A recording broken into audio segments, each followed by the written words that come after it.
Big pass Tamil season 9 மக்களே நம்மளை ஏமாற்றிட்டாங்க மக்களே. எஃப்ஜியை சேவ் பண்ணிட்டாங்க, துஷாரை தூக்கிட்டாங்க. துஷாரை தூக்குனதை கூட விட்டுறலாம், பிரவீனை தூக்கிட்டாங்க மக்களே.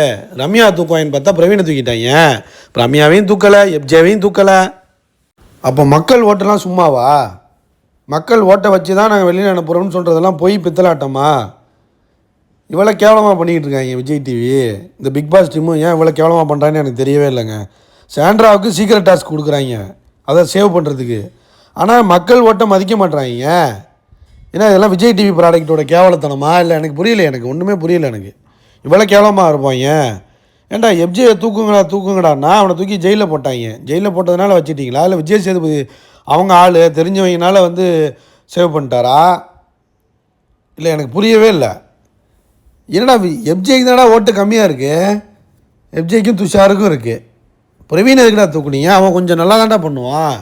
அவன் இன்னும் ஒரு 10, 20, 30 நாள் கழித்து அவனோட வேறு ஆக்டிங்கு வேறு விஷயங்களை காட்டுவானா? இல்லை அவன் வெஞ்சன்ஸாக இருக்கனால தூக்குனீங்களா?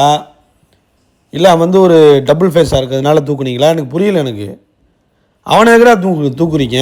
அரோராலாம் சேவ் பண்ணி வச்சுருக்காங்க. அரோரானால தான் துஷார் இந்த நிலைமைக்கு வந்தான். அவனால் எனக்கு கொஞ்சம் நாள் இருந்தால் ஏதாச்சும் வெளியே வரும். சரி விட்டுருங்க, அவன் எதுவும் பண்ணலை, அதிகமாக கொடுக்க மாட்டான், எப்போயாச்சும் தான் கோவப்படுறான். ஒரு கண்டென்ட்டு ஒரு ஏதாச்சும் ஒரு என்டர்டைன்மெண்ட்டும் பண்ணுறது கிடையாது. ஸோ அவன் கூட ஓகேங்க. பிரவீன் எதுக்கு தூக்குனாங்க?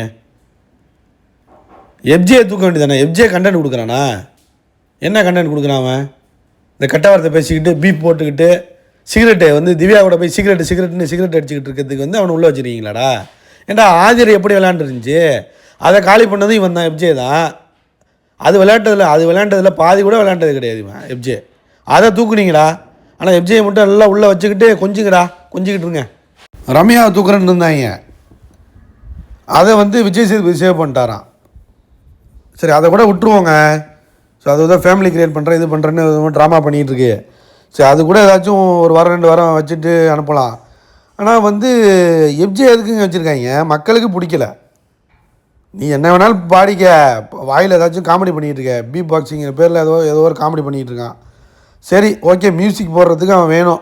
கானா பாலாவுக்கு மியூசிக் போடுறதுக்கு அவன் தான் இருக்கான். சரி அவன் இருக்கட்டும். ஸோ அதுக்காக வச்சுருக்கீங்கன்னா என்னடா பண்ண முடியும்? மக்களுக்கு பிடிக்கலன்னா தூக்குங்கடா. மக்கள் ஓட்டு போடுறது அப்போ மதிங்கடா.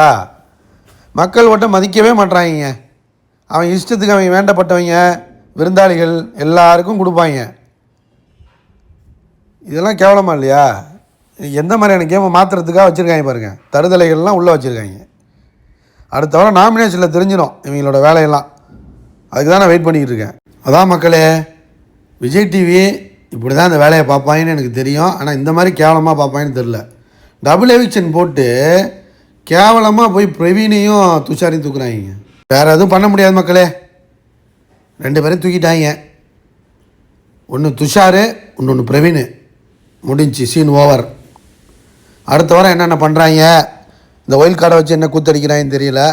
ஸோ வெயிட் பண்ணி பார்ப்போம் மக்களே. லைக் பண்ணிட்டு பாருங்கள். இந்த எவிக்ஷனை பற்றி கமெண்ட் பண்ணுங்கள்.